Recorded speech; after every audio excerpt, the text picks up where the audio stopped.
400 kilometers south of Avaris is the tomb at Beni Hassan. It dates to 1700 BCE. Because no one has looked for evidence of the Exodus in this period, the tomb has never been linked to the biblical story. And yet, there is a perfectly preserved wall painting here that records an ancient migration into Egypt from the area of modern Israel.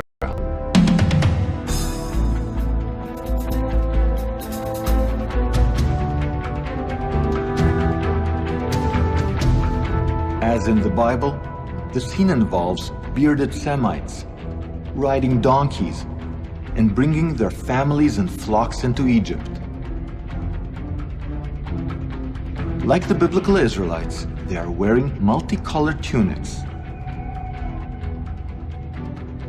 The hieroglyphic inscription on this wall calls these people the Amo, God's people. Looking in the right place, during the right time, we are the first to recognize a veritable snapshot of the migration of the biblical Israelites to Egypt. The Bible records that at the time of their arrival, one Israelite rose to the highest levels of Egyptian power. His name was Joseph, son of Yaakov, Jacob in English, and he became so powerful that he wore on his finger the seal of royal authority. Discovering Joseph's seal at Avaris would prove that the Israelites arrived here exactly when our timeline predicts.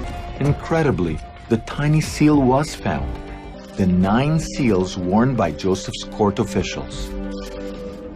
Inscribed right on them is the Hebrew name Yaakov, Joseph's father. It's very strange that we found 9 seals with the name Jacob here. It's a biblical name, by the way. This is the only time that a Hebrew name appears on an Egyptian royal seal. It directly connects Avaris with the Bible.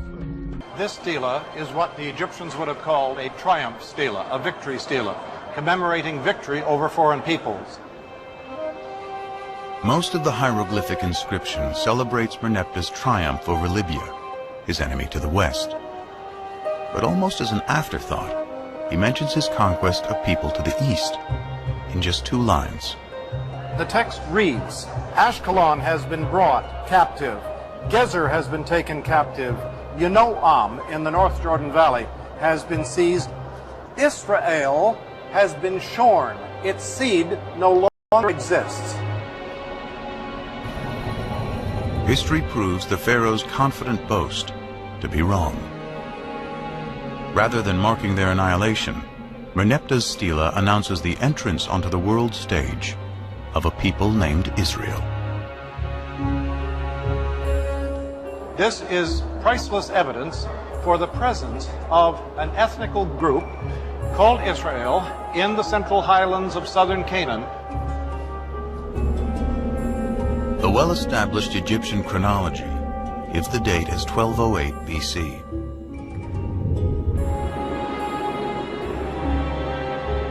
Merneptah's stela is powerful evidence that a people called the Israelites are living in Canaan, what today includes Israel and Palestine, over 3,000 years ago. Between 702 and 690 BC, Sennacherib enlarged his new capital city and built palaces and temples on the Citadel Mound near the northwest corner of the city. Centered at the end of this passage are wall reliefs depicting Sennacherib's destruction of Lachish. The king thus used the battlefield successes as a warning to his family and inner administrative circle. The events shown here took place in 701 BC. During the king's 3rd campaign along the Phoenician coast and against the cities of Philistia and Judea, during which he defeated the Egyptian army and laid siege to King Hezekiah's Jerusalem. Isaiah 36 chronicles this siege, and Sennacherib's successes are recounted on stone cylinders and prisms found at Nineveh. Here, rows of Assyrian archers, slingers, and spearmen moved toward the city. Lachish is situated on a rocky terrain and depicted with a double set of walls with turrets and battlements with square windows. All these features have been verified through excavation at Lachish itself. As townspeople flee the city, down the roadway leading from the town gate. Lachish is attacked by Assyrian siege engines and ramps. This huge ramp has actually been excavated and found by the ruined city. Judeans walk camels and Assyrians take spoils to the right. These reliefs show both its aftermath, during which prisoners and deportees and captured goods are being brought before the enthroned king. The scenes are carved as if seen from the neighboring hilltop where Sennacherib strategically built his encampment. While Sennacherib oversaw the destruction of Lachish, his representative left to Jerusalem. In Isaiah 36:2, and the king of Assyria sent Rabshakeh from Lachish to Jerusalem unto King Hezekiah with a great army, and he stood by the conduit of the upper pool in the highway of the fuller's field. These unpleasant scenes show deportees leaving the city, while the unfortunate members of Hezekiah's local ruling government are being tortured. The cuneiform inscription tells us, Sennacherib, king of the world, king of Assyria, set up a throne, and the treasures of Lachish passed before him. Another line of text reads, Tent of Sennacherib, king of Assyria. At the foot of the hill, the king's chariot awaits along with the long line of soldiers and treasure that includes symbols of state, such as the governor's throne, his chariot, and scepter. It's perhaps from this campsite throne that Sennacherib received the message sent by Hezekiah, then huddled in a besieged Jerusalem and mentioned in 2 Kings 18, I have done wrong, withdraw from me, and I will pay whatever you demand of me. The biblical passage then tells us that Sennacherib accepts heavy tribute from Hezekiah in exchange for not destroying Jerusalem.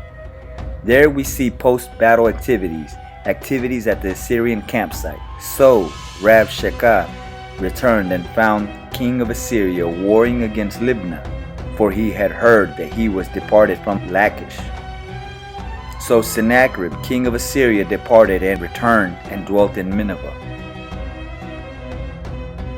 Here we have a carving of Sennacherib's portrait, depicting his facial physical features, high cheekbones, prominent nose, and woolly hair. On the right side is a painting of Babylonian soldiers, which was found at the reliefs of Ishtar's gate. These show the black Hamite troops of Babylon, having high melanated skin and woolly hair. Here we have Hebrews being led into captivity by Assyrian soldiers. Again, the same characteristics of woolly hair, prominent lips and noses, with the high cheekbones. These carvings were found at the relics of the destruction of Lachish by the Assyrian Empire, depicting the characteristics of the Hebrews being led into captivity. Again, the woolly hair and the prominent lips and noses. Shalom.